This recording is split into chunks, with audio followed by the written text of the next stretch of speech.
warahmatullahi wabarakatuh. Waalaikumsalam warahmatullahi wabarakatuh. Selamat siang teman-teman semua. Selamat siang. Apa kabarnya siang ini? Alhamdulillah, luar biasa. Allahu Akbar. Terima kasih banyak. Yang saya hormati kepada Ibu Kepala Sekolah SDN Karangtengah 4, Ibu Nila. Lalu juga yang saya hormati rekan-rekan sejawatku sekalian yang berbahagia. Segala puji syukur atas kehendak Allah yang Maha Esa senantiasa kami curahkan atas bimbingannya selama ini sehingga kami diberikan nikmat iman, nikmat sehat walafiat jasmani maupun rohani. Alhamdulillah. Berdirinya saya di sini ingin sharingnya ibu-ibu semuanya ya, teman-teman ya. Bukan berarti saya merasa paling hebat ataupun paling bisa, tetapi ingin berbagi praktik baik mengenai modul yang telah saya pelajari di 1.4, yaitu adalah budaya positif. Nah, kali ini akan saya sharing di sekolah tempat saya bekerja, yaitu SDN Karangtengah 4. Oke, berikutnya, sebelum kita mulai aktiviti hari ini, kita ingin buat kesepakatan dulu di forum diseminasi kali ini. Jadi kesepakatan ini untuk kita bersama ya. Yang pertama, berdoa sebelum memulai kegiatan. Lalu ada menghargai pendapat orang lain, menjadi pendengar yang baik. Mungkin teman-teman ada lagi nggak yang mau ditambahkan? Biar kita sama-sama sepakat. Ini merupakan langkah awal yang perlu kita lakukan. Jadi sebelum mulai aktivitas, kita buat kesepakatan bersama dulu agar nanti ada rules-nya. Gimana teman-teman? Ada yang mau ditambahkan mungkin? Tambahin lagi kalau misalnya mau keluar ya ke toilet, nah, bisa boleh keluar dulu ya. Izin ke toilet boleh. Ke toilet ya, kita isi tambahkan izin ketika ke toilet. Setuju nggak teman-teman? Setuju. Izin ketika ke toilet atau ada keperluan. Iya betul.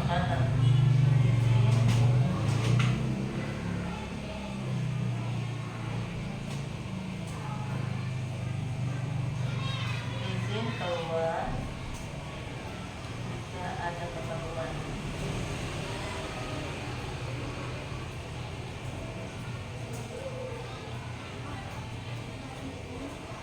Oke.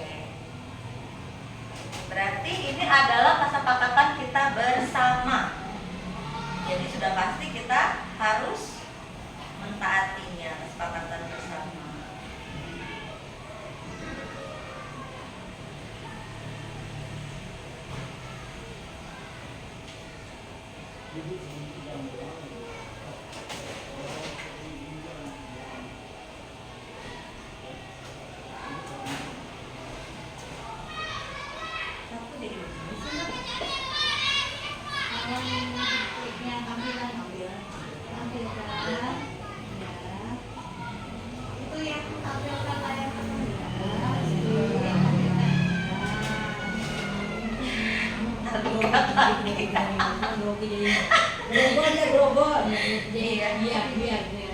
Oke, saya akan membacakan kesepakatan kembali ya pada forum diseminasi kali ini, yaitu yang pertama, berdoa sebelum memulai kegiatan. Yang kedua, menghargai pendapat orang lain. Yang ketiga, menjadi pendengar yang baik.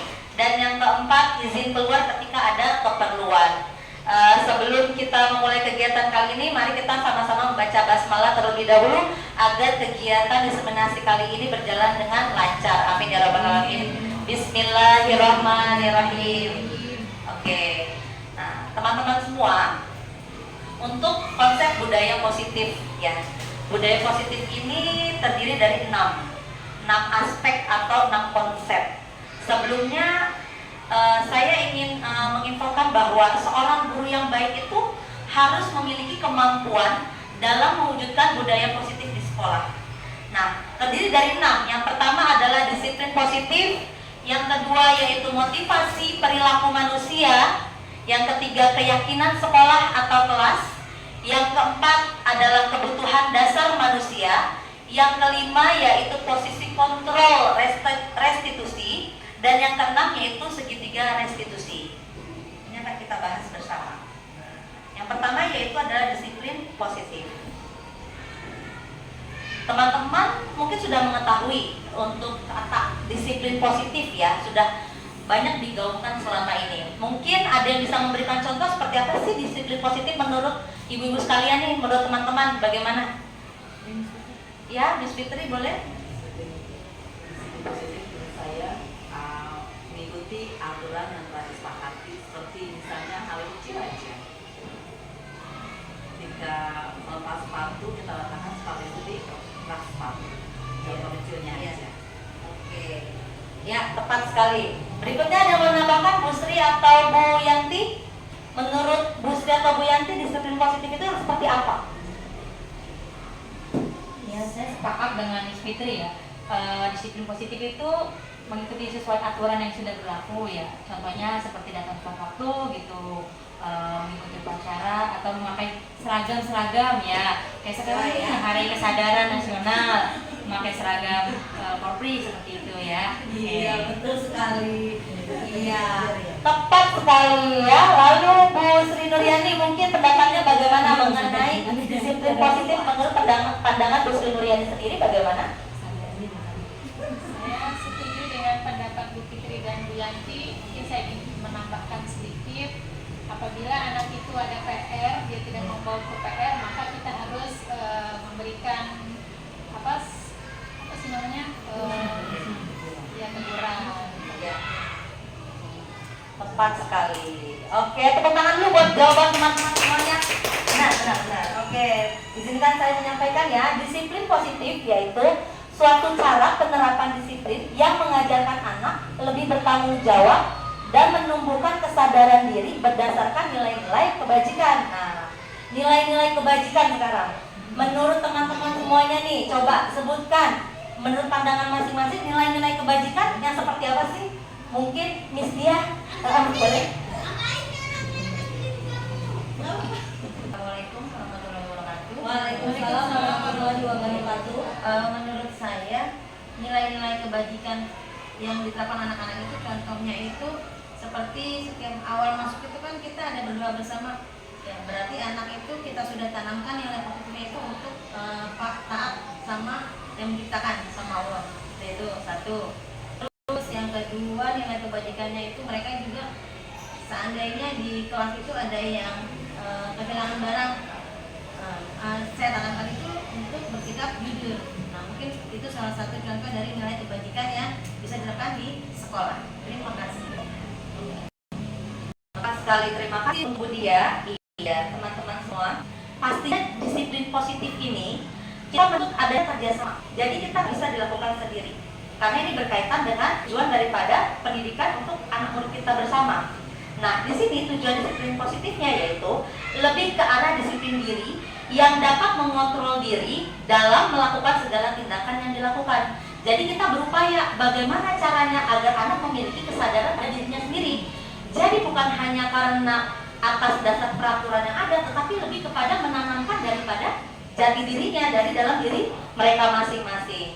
Disiplin diri juga dapat membuat murid memahami dan menyadari suatu tindakan berdasarkan motivasi internal, bukan akibat paksaan, ujian ataupun hukuman.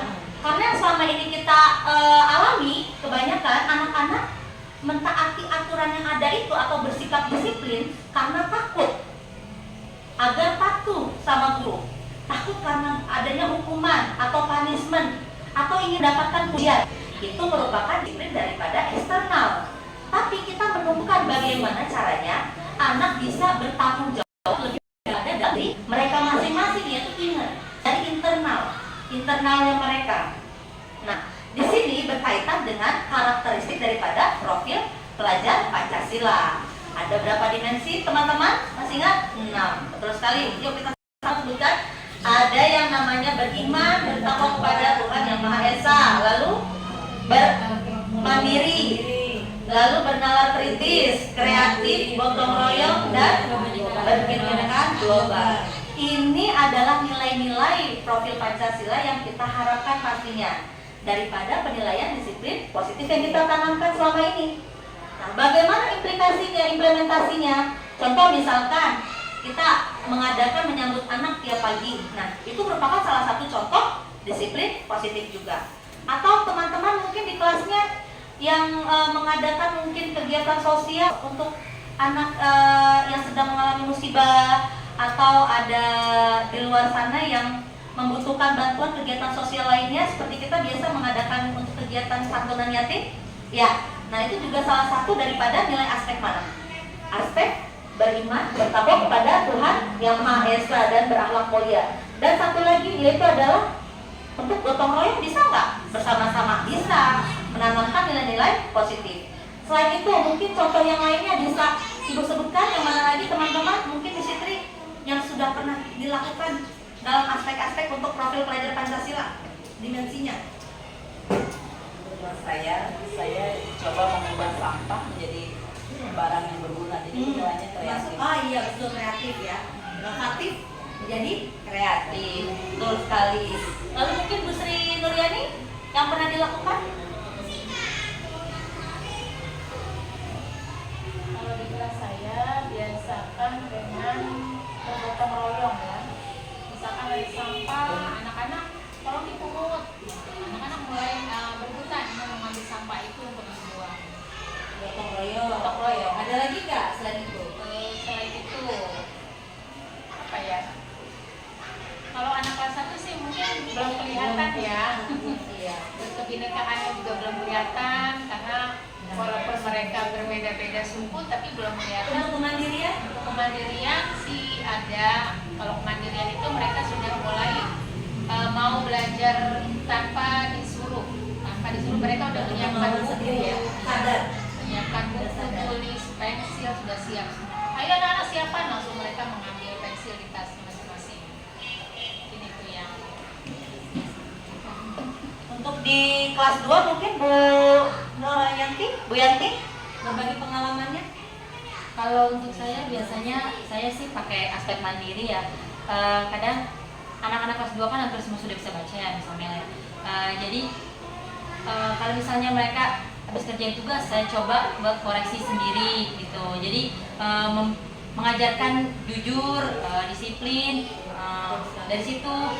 Jadi kalau misalnya anak-anak yang misalnya belum bisa atau gimana gitu, bisa di checklist, disilang ya. Sama berkebinekaan kelompok, paling kalau misalnya sebelum masuk baca Pancasila gitu aja paling kesamel.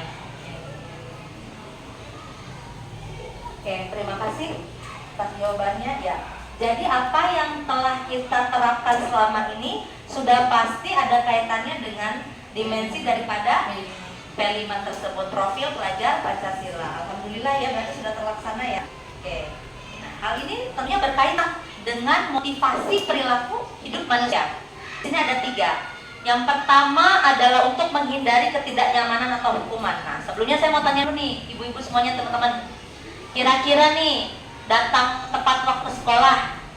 Nah, kita kan datang di PNS tepat waktu. Nah, itu alasannya karena apa sih? Saya mau tahu deh. Motivasinya apa? Kita datang tepat waktu. Coba dari satu persatu ya, saya mau tahu jawabannya. Dari Miss Fitri. Ya, monggo Miss Fitri. Saya datang kalau bisa sebelum waktu masuk, saya sudah ada di sekolah karena itu merupakan kerja saya pribadi. Oh, keren.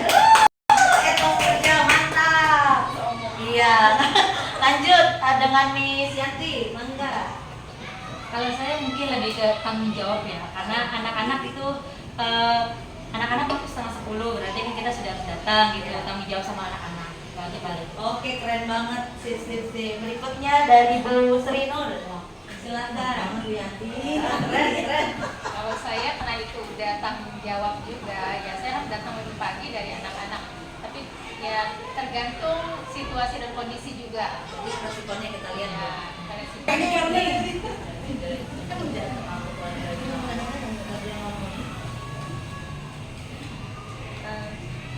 Menurut saya hampir sama sih sama Miss Fitri, yang ganti Bu Sri, yang namanya disiplin waktu itu sudah pasti ya, sudah pasti, bukan karena kalau kita datang telat kan nanti pimpinan akan marah, enggak, tapi memang sudah kesadaran akan tanggung jawab kita sendiri.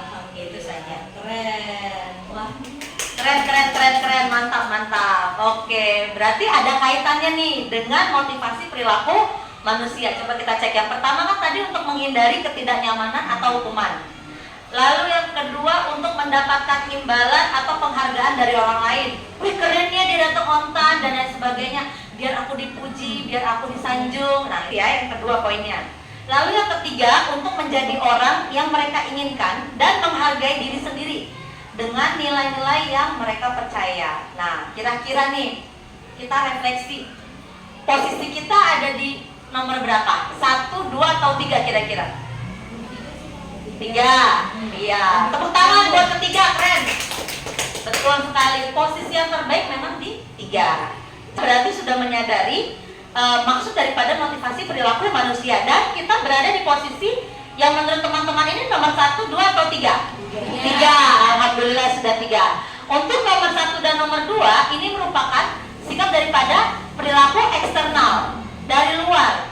Sedangkan yang kita butuhkan atau yang paling baik adalah perilaku daripada internal. Ini merupakan sesuai daripada tujuan budaya positif tersebut. Ya, kesadaran diri sendiri. Betul sekali. Jadi kalau misalnya kita datang on time, kita bekerja lebih baik, bukan berarti ingin iming-iming hadiah ya. Bahkan mungkin ya hadiah apa yang mau kita dapatkan ya. Betul.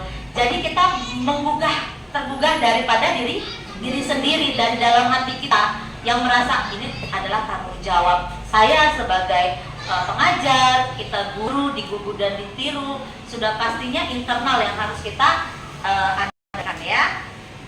Berikutnya yaitu adalah keyakinan sekolah atau kelas. Nah, keyakinan sekolah atau kelas merupakan guru di sini berperan dalam mewujudkan terbentuknya keyakinan sekolah atau kelas dengan adanya kesepakatan antara guru dan murid. Lalu keyakinan sekolah atau kelas berupa pernyataan-pernyataan yang sifatnya universal, yang mudah diingat dan dipahami dan harus diterapkan di lingkungan sekolah. Jadi sifatnya universal. Kalau misalnya untuk keyakinan sekolah atau kelas, nah ini kita bentuk berdasarkan kesepakatan antara guru dan juga murid. Jadi kalau sudah dibuat kesepakatan, keyakinan tersebut akan memudahkan anak untuk mengikuti rules-nya, aturannya. Jadi bukan berdasarkan hanya takut, tapi dia sadar, oh ini yang sudah disepakati, yang sudah kita inginkan, kita harapkan, kita sepakati bersama. Ya, apakah di kelas teman-teman sudah dibuat keyakinan kelas? Sudah, ya, keyakinan kelas atau keyakinan sekolah. Nah ini salah satu contoh keyakinan di kelas 1A SD Karangtengah 4. Ada menaati peraturan sekolah, saling tolong menolong, lalu menjaga ketertiban dalam kelas, berperilaku sopan dan santun, menjaga kebersihan lingkungan, hadir tepat waktu dan aktif di kelas pada saat pembelajaran. Jadi kalau misalnya teman-teman sudah melakukan keyakinan kelas tersebut, ketika ada anak-anak yang melanggar, kita arahkan anak tersebut. Tadi kesepakatan atau keyakinan kelas kita bagaimana? Apakah menurut kamu melanggar tidak? Salah tidak? Jadi kita giring anak tersebut menyadari bahwa pentingnya daripada keyakinan kelas, kan kita sudah sepakat bersama-sama kuat atas apa yang kita harapkan. Kita mau kelas yang bagaimana anak-anak? Kita tanyakan ke anak-anak, oh mau kelas yang rapi misalnya atau nyaman. Nanti kalau kelasnya mau nyaman, apa nih yang harus kita perbaiki? Apa yang harus kita tingkatkan? Yang pertama, merapikan alat kebersihan pada tempatnya. Itu kan sifatnya masih universal. Kelas nyaman, nyamannya dalam kategori apa? Bersihnya kah? Ruangannya kah? Jadi itu sifatnya masih universal. Kita ringkas, kita jadikan itu kesepakatan. Jadi dari sifatnya universal umum, keyakinan, kita ringkas, kita tarik kesimpulan, kita jadikan itu merupakan yang lebih kecil lagi maknanya, jadi lebih spesifik. Itu namanya kesepakatan kelas. Alhamdulillah jika teman-teman sudah melakukan hal tersebut ya. Jadi kita bisa mengarahkan kita agar sekarang kita mau ice breaking dulu nih teman-teman nih, biar nggak ngantuk, biar tidak ngantuk ya. Kita ice breaking dulu. Yuk sama-sama.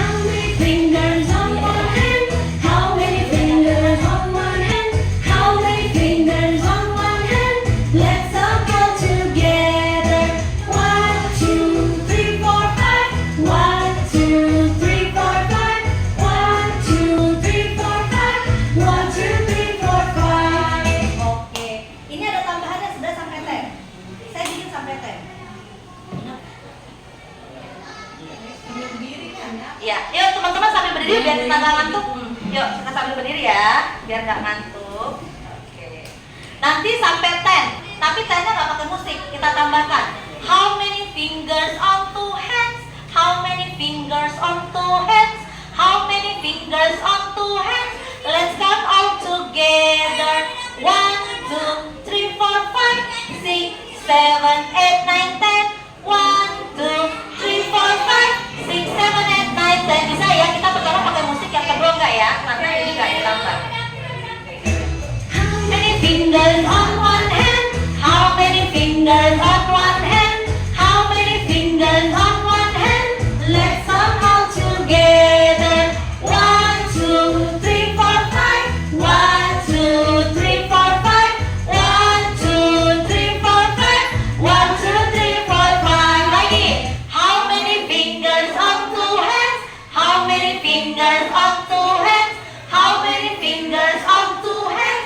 Let's count all together. 1, 2, 3, 4, 5, 6, 7, 8, 9, 10. 1, 2, 3, 4, 5, 6, 7, 8, 9, 10.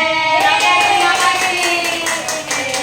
Ya, alhamdulillah ya. Ini merupakan salah satu ice breaking yang menurut saya good buat anak terutama kelas rendah. Mungkin kalau untuk kelas besarnya nanti bisa disesuaikan kembali. Entah itu jadi divided atau addition atau subtraction ya. Bisa di-combine ya, karena lebih kreatif kayaknya guru atas nih ya, kelas atas. Oke, kita lanjut. Tadi sudah sampai, keyakinan sekolah atau kelas yang sudah dibuat masing-masing kelas. Berdasarkan kesepakatan ya pastinya ya, kesepakatan antara guru dan siswa. Jadi nanti ketika ada anak yang melanggar, bisa diarahkan untuk mengingatkan kembali. Kesepakatannya masih ingat nggak yang sudah dibuat? Anak-anak masih ingat nggak kesepakatan apa yang sudah kita buat seperti itu ya? Lanjut, kebutuhan dasar manusia. Tadi sudah motivasi daripada si perilaku manusia. Ada 3, masih ingat nggak yang tadi? Yang pertama adanya, iya betul, ingin mendapat penghargaan. Semoga kita tidak ya, tidak. Jadi kita tidak mengharapkan imbalan jika lebih rajin bekerjanya sesuai aturan. Etos kerja yang kita miliki sudah tertanam sebelumnya, karena kita sadar betul bahwa tugas kita sebagai pendidik bukan hanya mengajar saja, pergi datang, selesai mengajar lalu pulang. Tapi kita lebih kepada guru, digugu dan ditiru. Pastinya setiap guru memiliki nilai dan peran guru di sekolah. Jadi kita bukan hanya sebagai fisik aja datang ke sekolah, ya sudah datang, udah selesai ngajar ya udah pulang. Nggak mau upgrade diri juga, nggak mau tahu perihal perkembangan anak didik kita, nggak mau laporan, nggak mau mendengarkan laporan di sekolah bagaimana murid-murid kita perkembangannya. Semoga tidak. Lalu yang kedua adanya tadi motivasi daripada takut akan hukuman, takut ditegur kepala sekolah mungkin. Semoga kita juga tidak termasuk kategori tersebut, tapi lebih kepada kita sadar betul, kesadaran daripada diri kita. Ya, internal kitanya bagaimana? Mungkin kalau yang sudah eksternal, ayo kita perbaiki. Rubah secara pelan-pelan, bertahap. Bagi teman-teman yang mungkin masih belum merasa disiplin selama ini, bisa diperbaiki perlahan-lahan ya. Pastinya tentu butuh kolaborasi bersama-sama ya, balik lagi. Lalu yang terakhir yaitu adalah motivasi dari dalam diri atau internal kita, yaitu adalah motivasi yang terbaik ya. Berikutnya yaitu kebutuhan dasar manusia. Nah, yang dimaksud dengan kebutuhan dasar manusia seperti gini. Ketika seorang murid melakukan suatu perbuatan yang bertentangan dengan nilai-nilai kebajikan atau melanggar peraturan, hal itu sebenarnya dikarenakan mereka mungkin gagal memenuhi daripada kebutuhan dasar mereka sebagai manusia. Jadi tidak bisa dikatakan juga anak tersebut, mohon maaf, ada kata negatif, nakal dan lain sebagainya. Pasti ada sebab akibat. Nah, di sini akan diterangkan bahwa kita sebagai manusia memiliki 5 dasar kebutuhan hidup. Pasti, itu sudah pasti. Nah, kebutuhan dasar manusia yang pertama yaitu adalah bertahan hidup, ya, atau survive. Ini zaman dahulu kala juga sudah terlihat ya bagaimana kita harus survive. Begitupun murid kita, kita saja pasti memiliki kebutuhan untuk survive. Bukan hanya kita sebagai orang dewasa, murid pun juga sama. Lalu ada lagi yaitu adalah kasih sayang dan rasa diterima. Bagaimana mereka mendapatkan kasih sayang di lingkungan utama dulu, yaitu adalah lingkungan keluarga. Nah ini yang PR kita. Ya, setahu saya nih PR kita banyak nih poinnya gini. Rasa diterima dan kasih sayang yang kita harus ekstra melihat nih anak butuhnya apa. Terlihat sekali ketika kasih sayangnya kurang, pasti kelihatan. Lalu kita konfirmasi kepada orang tua murid kita bagaimana di rumahnya perkembangannya bagaimana, ternyata tidak mendapatkan perhatian, makanya dia menyebabkan yang tidak diingin melanggar daripada suatu keputusan atau nilai-nilai kebajikan, pastinya ada sebabnya. Nah itu bisa melanggar daripada kebutuhan dasar yang tidak terpenuhi, yaitu kasih sayang dan rasa diterima. Lalu yang berikutnya yaitu penguasaan, ya, power. Bagaimana kita mau berkuasa, itu ada di dalam diri manusia, ingin memiliki power. Dan kebebasan, freedom ya, kebebasan juga diperlukan. Ada anak-anak yang sekarang tuh maunya bebas, nggak mau ada aturan, pasti ada alasan dan sebabnya. Lalu fun, kesenangan. Kita coba ke studi kasus, ada Ibu Amora yang merupakan wali kelas 5 yang sedang bingung menghadapi ulah salah satu murid di kelasnya yaitu Reno. Beberapa anak telah mengeluhkan sikap Reno yang seringkali meminta bekal makan siang mereka dengan paksa. Jika Anda menghadapi situasi seperti Ibu Mora, apa yang akan Anda lakukan? Menurut Anda kira-kira apa alasan Reno melakukan hal tersebut ya?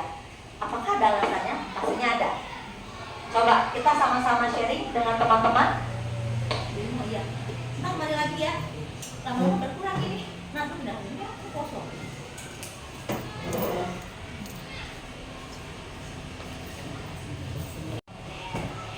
Udah mulai nak? Ayo kita ya sini di sini. Yuk.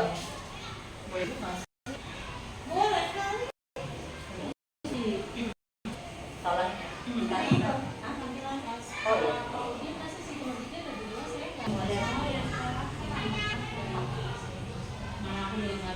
iya. Yuk, kita mulai. Jadi mau mengamati aja dulu ya. Kita studi kasus. Oke baik teman-teman, kita mau studi kasus daripada kisah Ibu Amora. Di sini beliau sebagai wali kelas 5 yang terdapat keluhan nih di kelasnya, yaitu dari anak murid yang bernama Reno. Reno ini ternyata suka ngambil barang milik temannya dengan paksa. Ya, teman-temannya sudah mengeluhkan sikap Reno. Jadi kira-kira bagaimana cara kita menghadapinya? Menurut teman-teman bagaimana nih? Kita satu persatu ya, coba ya. Kita telaah dulu dari Miss Dio, coba. Dikasih Bu Amora, apa yang akan kita lakukan? Yang pasti yang pertama itu yang akan saya lakukan itu cari tahu dulu kenapa dan alasannya itu penyebabnya apa, atau kan memang dia tidak kasih uang jajan atau memang itu hanya kebiasaan yang senang minta punya orang lain. Kita akan cari tahu dulu. Oke, ya. Alasannya jadi tindakan itu akan bisa dikerjakan kalau kita tahu alasannya apa. Pertama itu dulu sih, coba Bu Sudarmayani silakan. Terima kasih Bu Dia dan Mas Amel ya. Mengenai kasus Ibu Amora ini merupakan kasus yang harus diselesaikan di kelas ya, karena itu murid kita. Reno ini mungkin anak yang di rumahnya itu sering tidak diperhatikan, makanya dia ingin di kelasnya itu diperhatikan, mengambil makanan temannya. Berarti kita harus cari tahu kenapa Reno seperti itu. Kita harus tanya secara face to face atau berdua saja, jadi supaya dia tidak malu dengan teman-temannya. Dan jangan sampai Reno ini juga diumumkan di depan kelas bahwa ini anak yang tidak baik. Kalau bisa dikasih nasihat dulu supaya Reno bisa berubah. Oke, ya selanjutnya mungkin Bu Yanti, pandangannya bagaimana? Saya juga sepakat sih sama dia, mungkin kita cari tahu dulu alasannya ya. Boleh kita konfirm melalui temannya, teman sekelas kan pasti ada yang dekat rumahnya, boleh kita konfirm kenapa alasan dia seperti itu, apa orang tuanya mungkin sibuk kerja gitu. Bisa jadi ya. Iya, bisa jadi apa dia tinggal sama kakaknya atau sama neneknya, jadi tidak sempat membuatkan bekal, ataupun mungkin mohon maaf memang dari kalangan yang agak kurang gitu, kurang baik dari keuangan ataupun perhatian gitu kan. Jadi dia mungkin nggak diongkosin ya, jadi dia ingin gitu ya, belum makan atau belum sarapan tapi pengen, ya udah dengan cara memaksa, karena kurang, mungkin kayak gitu juga karena kurang perhatian juga ya dari orang tuanya, makanya dia melakukan tindakan seperti itu ya, atau ingin cari perhatian sama temennya. Ada juga yang anak kayak temennya itu nggak mau nemenin karena dia anak yang sedikit suka cari masalah gitu ya. Pada intinya mungkin dia pengen apa ya, pengen mencari teman atau pengen dianggap gitu ya, pengen dianggap ada, mungkin seperti itu. Makanya dia coba isengin temennya, ambil sana sini ke temennya. Mungkin itu aja sih misalnya menurut saya. Terima kasih. Bu Nadia, Miss Nadia, bagaimana tanggapannya jika sebagai Ibu Amora mungkin punya pandangan tersendiri kepada kasus yang dihadapi oleh Bu Amora dan Reno?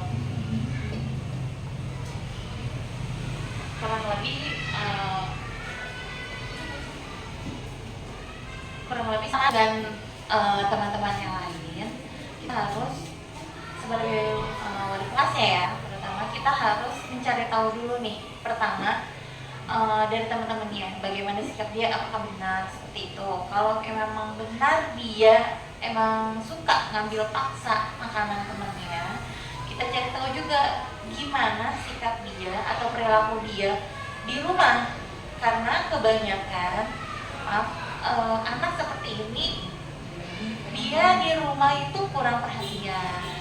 Satu, karena orang tuanya sibuk kerja ya. Dua,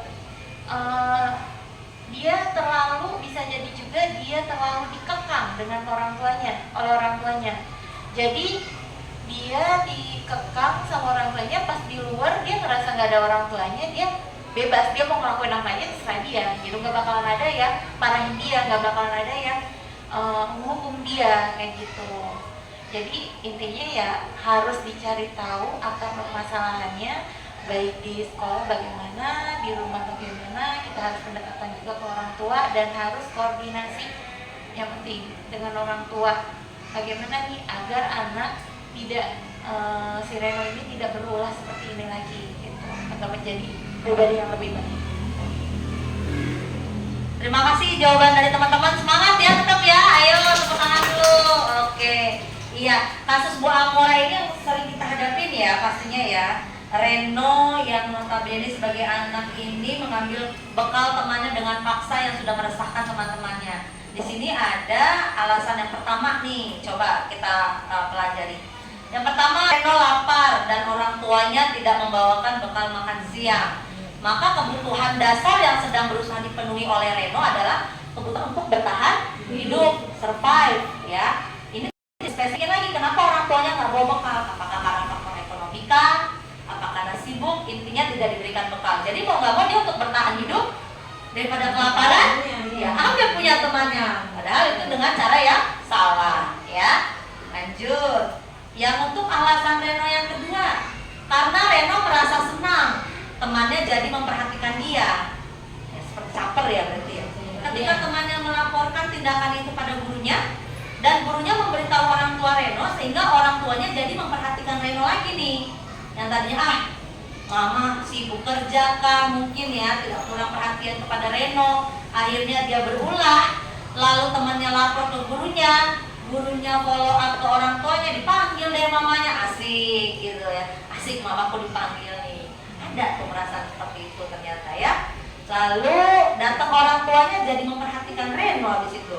Maka kebutuhan dasar yang sedang dipenuhi Reno adalah kebutuhan kasih sayang dan rasa diterima. Kebanyakan ini sih yang kita hadapi kalau saya ya pribadi ya. Mungkin hampir sama dengan teman-teman yang lainnya, cuma nggak di kasus dalam arti mengambil barang teman dengan paksa ya, tapi mungkin kasus yang berbeda. Ngisengin teman, Betul, ngisengin teman, usil sama temennya nggak salah, tiba-tiba ya dibecandain sampai kelewat. Betul sekali. Atau yang lainnya ya, itu banyak sekali hal-hal yang kita temui kasus ini dan mendapat jawaban ternyata memang kurang perhatian daripada pihak orang tua. Mungkin anak lebih cenderung mencari untuk sayang di rumah ya, dari rumah. terutama yang anaknya kurang perhatian banget nih, entah orang tuanya sibuk kerja atau memang banyak saudaranya jadi kurang diperhatikan, biasanya anak akan mencari tempat di mana dia bisa berekspresi, yaitu di sekolah. Nah, dia akan mencari kebutuhan daripada kasih sayangnya dengan cara yang tidak benar, ya, tidak dibenarkan. Lalu tim alasan Reno yang ketiga, karena temannya menjadi takut dengan dia dan menuruti keinginannya, maka sebetulnya Reno sedang berusaha memenuhi kebutuhan dasarnya akan kekuasaan, power, merasa power. Ada nih anaknya kayak gini nih. Di kelas besar kemarin saya temuin tuh, dia merasa paling kuat, paling powerful di antara teman-temannya, jadi dia menginfluence, mempengaruhi teman-temannya, punya masa ibaratnya. Dia akan mengajak teman-temannya untuk menyerang teman yang satunya lagi, jadi kayak dikeroyok, dia cuma tinggal nyuruh aja. Nah, ini adalah kebutuhan dasar daripada kekuasaan. Dia merasa keren nih, aku nih udah ganteng, merasa ganteng misalnya. Terus dia juga merasa teman-temanku pada nurut sama aku karena takut, mereka pada mau aja aku suruhin itu, makin seneng tuh dia kayak gitu. Maka dari itu adalah merupakan kebutuhan daripada dasar kekuasaan. Ini yang banyak ditemui ya. Tingkat tinggi ya. Betul, biasanya iya. Lalu berikutnya alasan Reno yang keempat, karena Reno merasa bosan dengan bekal makanan yang dibawakan ibunya dari rumah. Karena ibunya selalu membawakan bekal yang sama. Oleh karena itu, dia ingin mencoba makanan teman-temannya yang beraneka ragam. Dengan demikian, Reno sedang berusaha memenuhi kebutuhannya akan kebebasan. Biasanya ada anak mungkin yang dikekang istilahnya atau diatur dari rumahnya, mempunyai aturan yang agak strict mengenai makanan. Nggak boleh makan ini, nggak boleh makan itu. Keluarlah sifat nalurnya sebagai manusia atau anak-anak ya, ingin mencoba yang lain. Nah, ingin merasa bebas, dia ingin mau tahu rasa makanan teman aku seperti apa sih. Padahal dia tidak bertindak dalam arti kata tidak ada niatan jahat, tapi dia pengen tahu. Caranya salah dengan paksaan, ya, dengan alasan bahwa bosen. Mamanya bekalinnya misalnya telur ceplok dulu. Tiap hari begitu dibuka-buka telur ceplok sama kecap, telur ceplok sama kecap.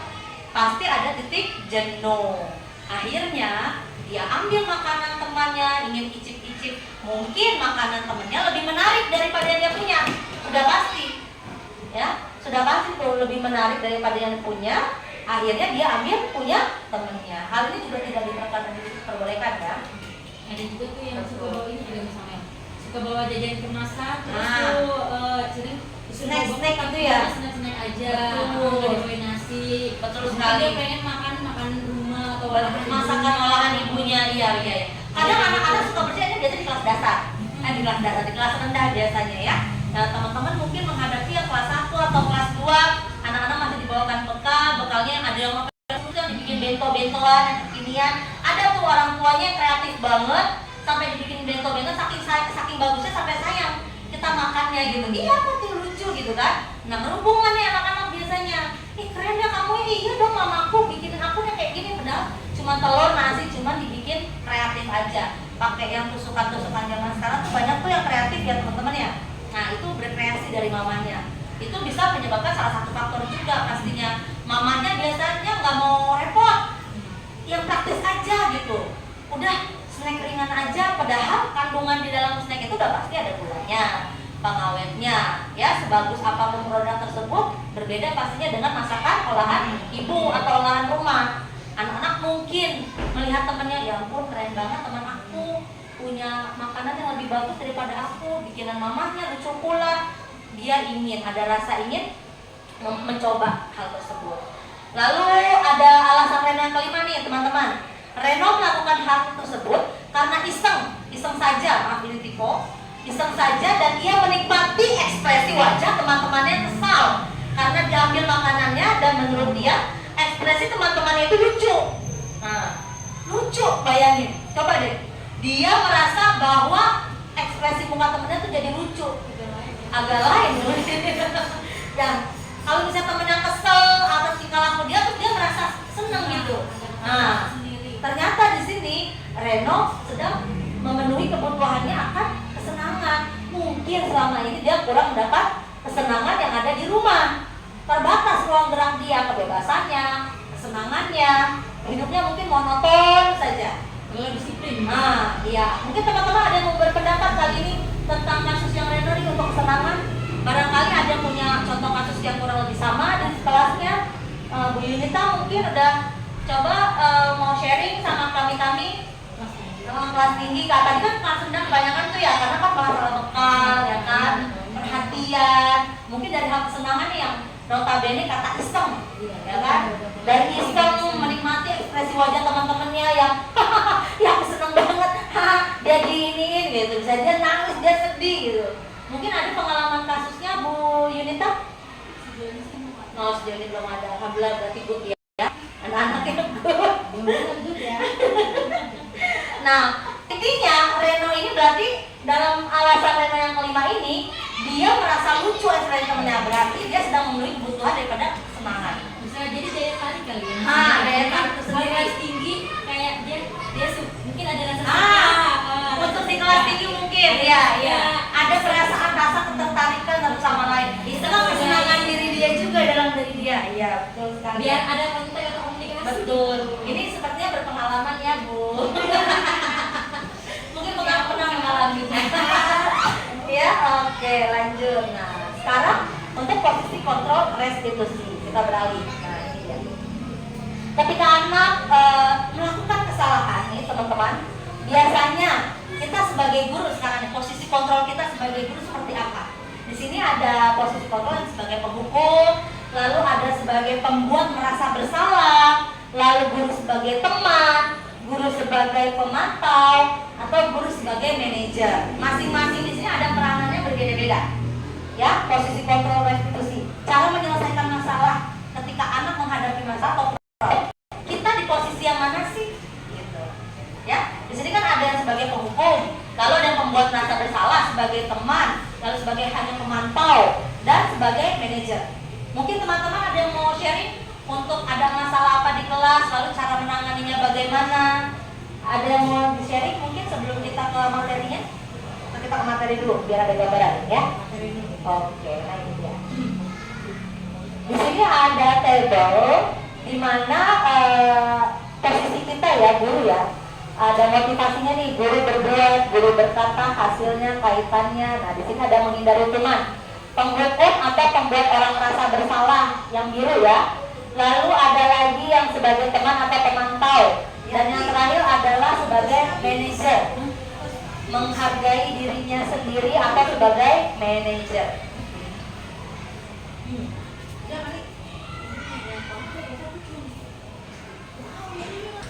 Baik teman-teman, di sini untuk 5 posisi kontrol kita sebagai guru ya. 5 posisi kontrol kita sebagai guru ya.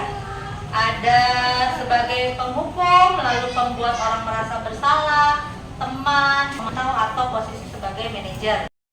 Nah, ini lagi azan, mau ini dulu. Mau lanjut sama oke, kamu yang kayak mau diagonal. Oke, baik. Untuk posisi kontrol kita ada di sini sebagai penghukum, lalu pembuat orang merasa bersalah, sebagai teman, pemantau, dan sebagai manajer.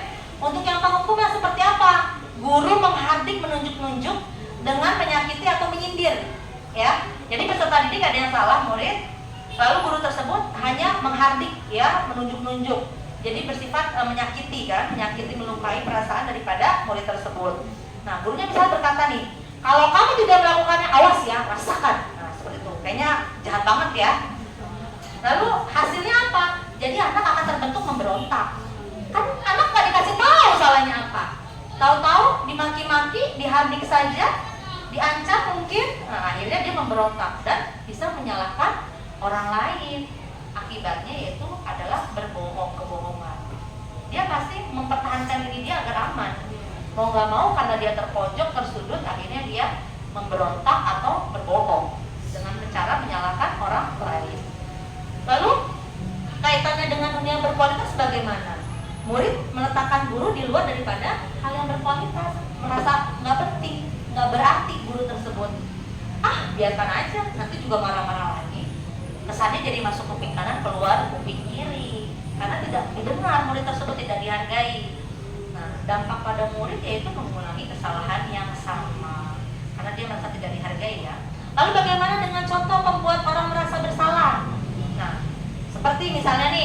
berceramah dan mengatakan seharusnya kamu tuh seperti ini nak, misalnya kecewa sama kamu, itu kecewa sama kamu.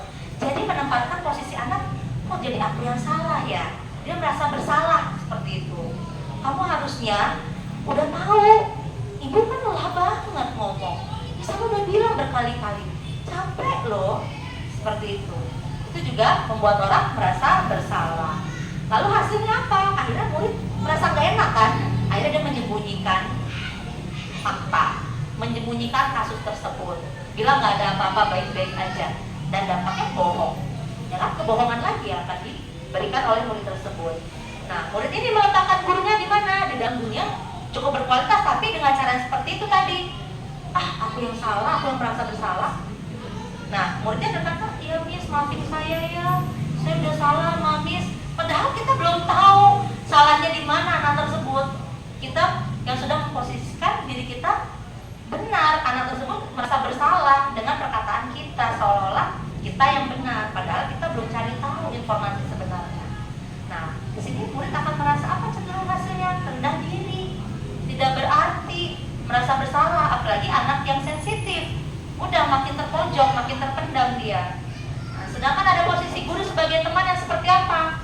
Misalnya membuat alasan nih buat murid-muridnya, ayolah lakukan demi ibu, masa gitu aja nggak bisa sih kamu ngerjain, ayolah, biasanya juga bisa kok. Kita bukan nggak berwibawa ya, tapi lebih memposisikan murid kita sebagai teman, friend. Walaupun kita friendly misalnya, kita mungkin ramah, tapi kefriendlian kita ini disalahartikan oleh murid kita anggapnya jadi seperti teman juga, seperti itu. Jadinya sifatnya apa? Ketergantungan murid tersebut. Dikit-dikit gampang kok sama miss, kan anggap kita misalnya, miss kita udah ngerjain tugas nih miss bantuin dong, miss ajarin dong, karena menganggapnya apa? Sebagai teman, tidak menyelesaikan sebagai seharusnya kita guru. Murid akan ketergantungan juga kepada kita, seperti itu. Nah, di sini murid berpikir bahwa guru atau bapak guru atau ibu guru itu kok jadi kayak teman saya ya. Nah, jadi mereka merasa lemah, tidak kuat, apa-apa dikit-dikit di backup sama guru tersebut, tidak mandiri, tergantung juga ya. Lalu mantau, sebagai pemantau bagaimana menghitung dan mengukur. Misalnya gini, ada kesalahan anak tersebut, langsung kamu tahu nggak aturannya apa? Cuma mantau dong, ada peraturannya? Tahu kan peraturannya harus bagaimana? Nah, seperti itu. Nah, di sini hasilnya apa? Menyesuaikan diri. Kalau misalnya dia salah, ya bu saya udah tahu saya salah, udah nebak diri dia bahwa dia tuh salah, seperti itu.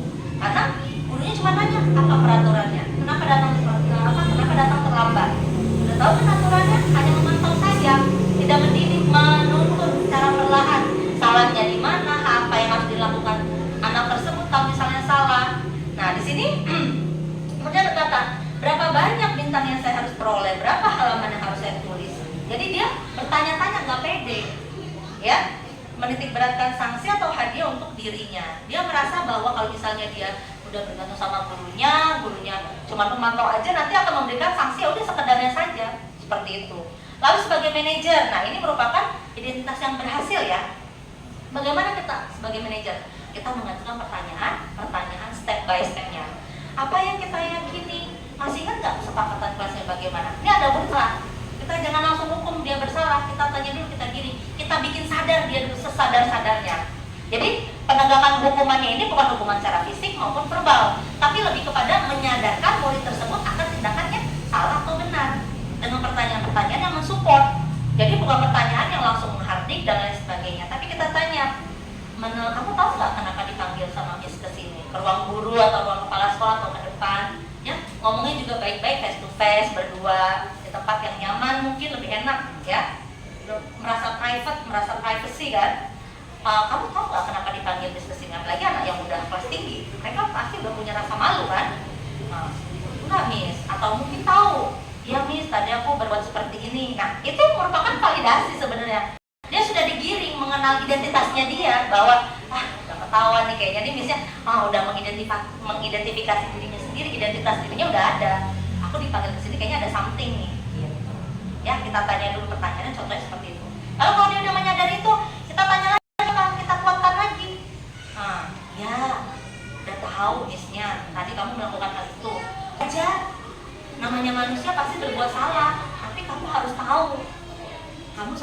benar. Lalu letak kesalahan kamu apa? Bagaimana seharusnya? Memang kesalahan itu wajar, namanya manusia itu semua salah. Kita membenarkan, berarti memvalidasi kan, membenarkan kelakuan dia itu salah dan diwajarkan, diperbolehkan istilahnya. Tapi harus ada kata tapinya, maksudnya kita menekankan bahwa sesuatu yang dilakukan itu salah bukan pada tempatnya.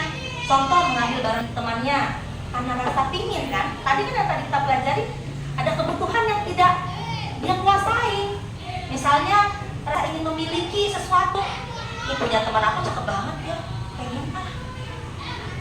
Gitu. Dia belum sadar itu tuh salah kelakuannya. Tapi karena dia rasa ingin memilikinya tinggi, dia ambil punya temannya. Padahal itu sesuatu yang salah tanpa izin. Tanpa izin berarti sama dengan mengambil punya orang lain tanpa izin. Itu merupakan perbuatan yang salah. Nah, ketika kita tanyakan, oh kamu udah tahu kenapa dikalian kesini? Iya miss. Kenapa tadi di kelas ada apa? Iya miss, aku ambil punya kotak pensilnya, misalnya punya Rena misalnya. Kamu tahu itu salah atau benar menurut kamu? Kita tanya balik. Nah, menurut kamu salah atau benar kelakuan kamu itu? Kalau misalnya dia bilang benar, ya kamu kita giring.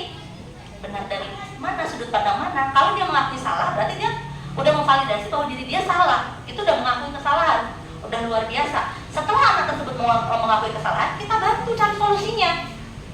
Ya, kita ingatkan kembali. Oke, kamu tadi udah ngaku nih, ini punya Rena. Ya, berarti kamu udah akui kamu salah. Kamu masih kan nggak kesepakatan kelas kita, keyakinan kelas? Bagaimana? Harus izin jika meminjam. Misalnya, keyakinan kelasnya ada tuh. Ketika meminjam, ketika ingin pakai barang milik orang lain, kita harus meminjam dan mengembalikannya. Itu merupakan tanggung jawab juga kan atas barang yang dipinjam. Tapi tadi kamu permisi nggak? Izin dulu nggak? Enggak. Kita tanya lagi. Enggak. Kita giring anak tersebut sampai ketemu titik terangnya di mana letak salahnya dia. Enggak miss, enggak bilang. Berarti menurut kamu perbuatan kamu ini benar atau salah? Dia pasti akan jawab salah. Boleh tidak? Tidak. Berarti sesuai nggak sama keyakinan kelas kita? Kesepakatan kelas kita ada nggak? Sesuai nggak? Nggak sesuai miss, aku langgar. Berarti kamu langgar, kamu mengakui salah. Oke. Berarti udah dapat tuh ya. Kita tanya alasan, kita validasi dia salah, lalu dia mengakui. Berikutnya apa? Kita beri penguatan juga dengan cara memberikan solusi. Oke. Sekarang Bu Guru panggil kamu ke sini bukan untuk memaki-maki kamu, bukan untuk menjudge kamu bahwa kamu salah sepenuhnya. Tidak. Kamu sudah mengakui kesalahan kamu, itu hebat. Kamu jujur pada diri kamu sendiri bahwa itu hebat, mengakui salah ya. Saya bersalah. Oke, kamu udah tahu kamu salah. Kira-kira apa yang mau kita perbuat berikutnya? Kamu pengen punya barang itu, kotak pensil. Bu Guru boleh nggak bantu cari solusinya? Sekarang kotak pensil itu kira-kira harganya berapa ya? Belinya di mana ya? Oh, belinya di Miniso, harganya misalnya 10.000 miss. Oke, kamu diberi uang jajan berapa tiap hari? 5.000. Dari 5.000 kamu biasa jajannya apa? Jajannya bakso, goreng, ini. Masih ada sisanya miss 2.000. Oke, 2.000-nya kamu simpan di celengan. Nanti kamu bikin dari kotak celengan, boleh dititip ke Miss Amel celengan tersebut. Nanti tiap hari kamu sisihin 2.000, 2.000, 2.000. Kita bantu dia mencari solusinya. Kalau sudah kekumpul, nanti Miss Amel serahin ke kamu, kamu silakan beli sendiri kotak pensil tersebut. Selesai ya masalahnya ya? Iya miss. Akhirnya aku bisa tahu cara beli kotak tersebut miss. Nah, kalau sudah seperti itu, kita giring lagi. Dia sudah sadar, kita giring lagi. Tadi kan sikap kamu salah. Kalau kita salah, kita harus bagaimana? Minta maaf miss. Apakah sudah kamu lakukan pada teman kamu Rena? Kita tanya balik. Belum miss, aku belum minta maaf sama Rena. Berarti setelah ini apa yang akan kamu mau lakukan? Kita tanya lagi, kita pancing lagi. Oh miss, saya mau minta maaf sama Rena. Baik kalau begitu. Mau kamu berubah? Kapan kamu mau mulai minta maaf sama Renanya? Setelah ini miss. Jadi kita bukan tekan ya, tapi kita terus gini sampai Anda tersebut menemui titik solusinya. Bukan hanya solusi, tapi perjanjian dia akan merubah perilakunya menjadi lebih baik. Jadi ini adalah salah satu contohnya. Nah ini sudah saya sudah saya implikasikan ya di anak murid saya. Nah di sini posisi kontrol restitusi di antara kelima yang tadi.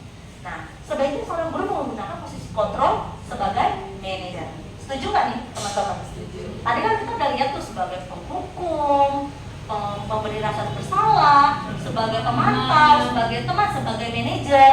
Menurut teman-teman yang paling paling cocok idealisnya yang mana kita sebagai guru? Manajer. Apakah sudah diterapkan kepada teman-teman? Insya Allah sudah. Jadi ketika ada masalah langsung kita sikapi, kita clearkan. Nah, salah satu contohnya ini. Sebagai manajer, guru dapat berbuat sesuatu bersama murid, mempersilahkan murid bertanggung jawab dan mendukung murid agar dapat menemukan solusi yang tadi yang saya sudah arahkan. Nah, ini juga. Selain itu, posisi manajer mengacu pada restitusi yang dapat menjadikan murid sebagai manajer bagi dirinya sendiri, sehingga dapat tercipta identitas positif pada diri mereka. Tanpa kita sadari, kita tuh tadi lagi mengajarkan anak kita jadi manajer. Bagaimana ya caranya ya?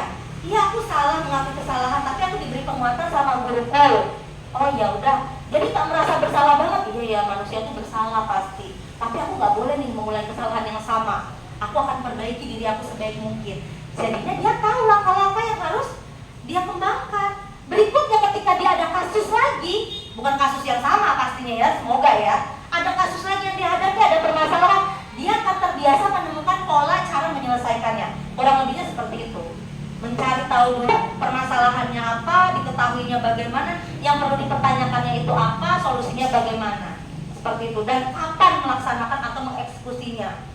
Ya, contoh seperti tadi ya. Lanjut, ini merupakan contoh tahapan dalam segitiga restitusi. Coba teman-teman perhatikan. Yang pertama, menstabilkan identitas. Yang tadi yang pertama itu, kita stabilkan dulu identitasnya. Tahu nggak kalian ikut sini? Kamu tahu nggak? Kira-kira, iya Miss, tapi saya tahu tadi saya merasa bersalah begini-gini. Nah itu kita stabilkan dulu. Ya, namanya manusia itu pasti punya rasa salah gitu ya. Kita stabilin dulu. Lalu validasi tindakan yang salah. Dia sudah mengakui salah. Betul. Kamu jadi merasa benar atau salah itu tindakan kamu. Kita validasin. Iya, tindakan kamu salah. Menurut kamu sesuai nggak sama kesepakatan? Nah kita tanyain lagi keyakinannya. Keyakinan yang udah kita sepakati bersama di awal itu. Keyakinan kelas yang tadi awal itu, mengakui kesalahan, bisa bertanggung jawab dan lain sebagainya. Kalau kita salah, murid salah, kita giring mereka, kita validasi, lalu kita tanyain lagi keyakinannya di kelas. Udah sesuai belum sama keyakinan tersebut? Oh belum Miss, berarti kamu melanggar atau tidak? Melanggar Miss, nah itu berarti membuktikan bahwa dia salah dan mau berubah. Ya, di sini ada segitiga restitusi, validasi tindakan yang salah, lalu menstabilkan identitas dan menanyakan keyakinan. Nah, ini ada contoh-contohnya ya, Bapak Ibu ya, teman-teman ya. Apa alasan kamu melakukan hal yang tidak baik tersebut? Adakah cara lain yang lebih efektif untuk mendapatkan atau memenuhi apa yang kamu butuhkan? Baik, kalau sudah tahu bahwa itu salah, selanjutnya Bapak ingin tahu kalau kamu ingin menjadi orang seperti apa. Ya tadi saya bilang. Terus kamu harus bagaimana setelah ini? Kita tanyain lagi ke murid kita. Bagaimana komitmen kamu untuk mewujudkan keinginan kamu itu?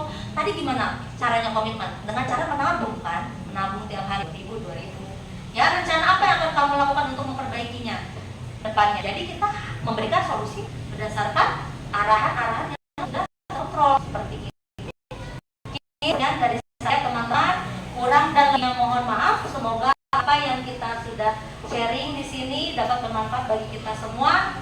Mohon maaf atas segala kehilapan saya, kekurangan saya. Terima kasih banyak atas waktu teman-teman semuanya. Saya akhiri pertemuan hari ini. Wabillahi taufiq wal hidayah. Wassalamualaikum warahmatullahi wabarakatuh. Terima kasih.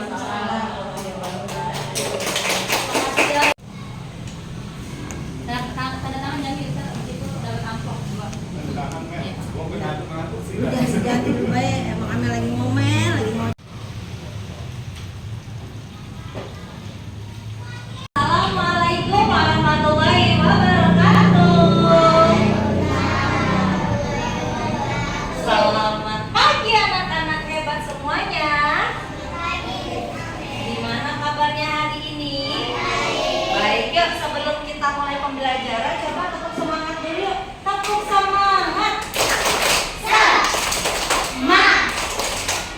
Semangat. Oke, makasih anak-anak hebat.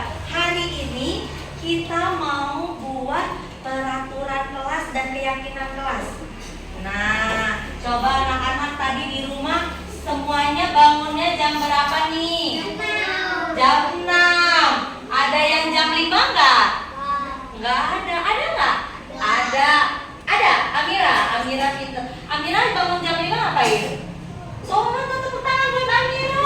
Hebat. Amira sholat apa? Jam 5-an. Sholat apa? Subuh, pintar sekali, alhamdulillah.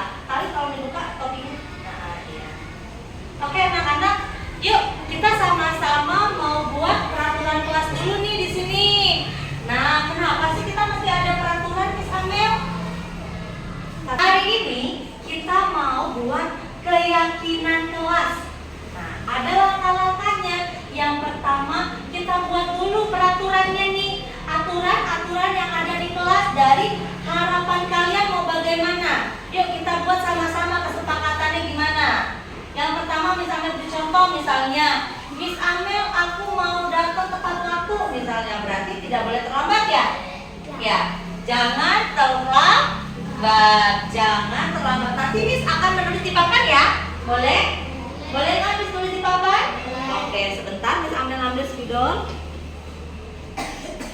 Ayo, pertama jangan datang terlambat. Yang kedua mau apa lagi anak-anak? Ayo, jangan datang terlambat. Lalu apa lagi? Terlambat. Terus apa lagi nak? Tidak boleh apa di kelas? Oh, tidak boleh apa? Tidak boleh lari-lari. Tidak lari-lari. Tidak lari di kelas. Ada apa lagi? Apa? Tidak berantem. Oh, tidak berantem. Tidak berantem. Tidak boleh berantem ya. Berantem. Terus apa lagi? Atau berkelahi ya. Berkelahi. Apa lagi sayang? Tidak apa lagi? Tidak boleh bicara kasar. Pinter. Tidak boleh. Tidak boleh bicara kasar. Lalu kalau misalnya ini apa namanya, mau keluar kelas, bagaimana? Ya, berarti tidak boleh keluar kelas. Ya, tidak boleh keluar kelas. Tidak boleh keluar kelas tanpa apa? Keluar kelas tanpa izin.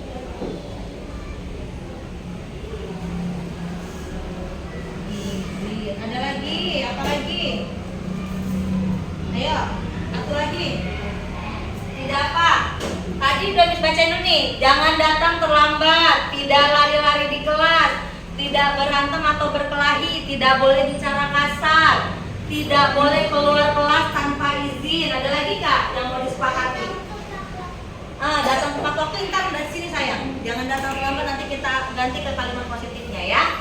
Tidak boleh buang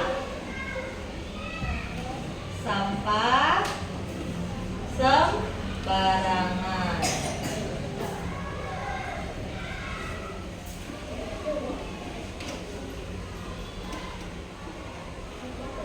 Oke, selesai untuk peraturan kelas.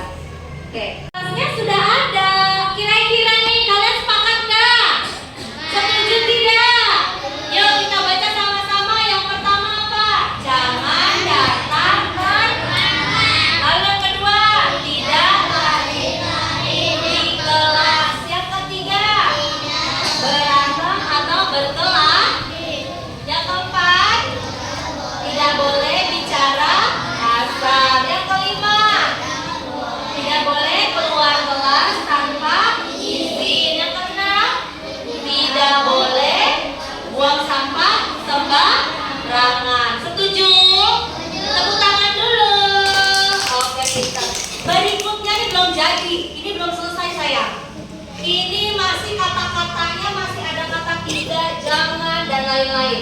Kita ganti kalimatnya menjadi yang positif, yang mudah diingat sama anak-anak semua. Ya, biar kalian juga bicaranya sopan.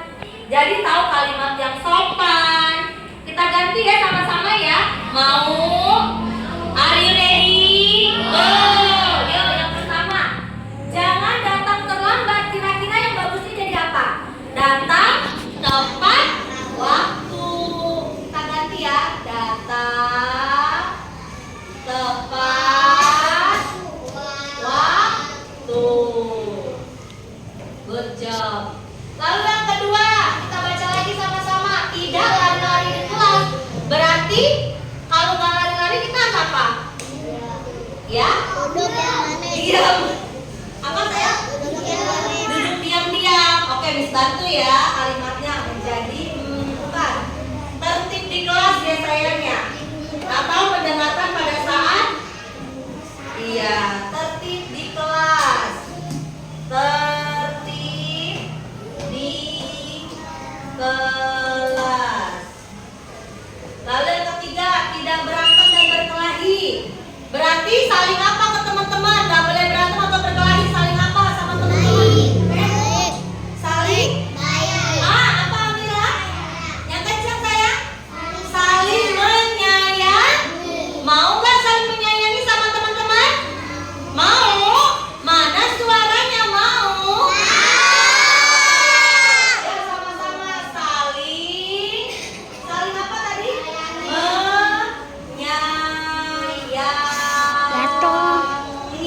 Oke. Yang keempat, tidak boleh bicara kasar. Berarti bicaranya harus apa? Bicara harus yang pintar anak apa? Coba anak yang kencang bicara yang sopan. Berbicara yang sopan. Berbicara Bukan yang Mbak.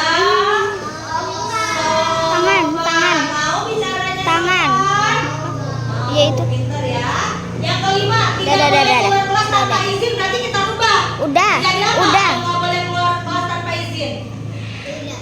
Air harus apa dulu? Kalau mau keluar kelas, iya. Yang kencang apa?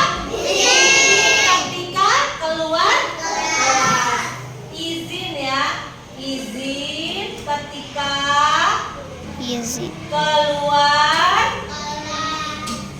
kelas.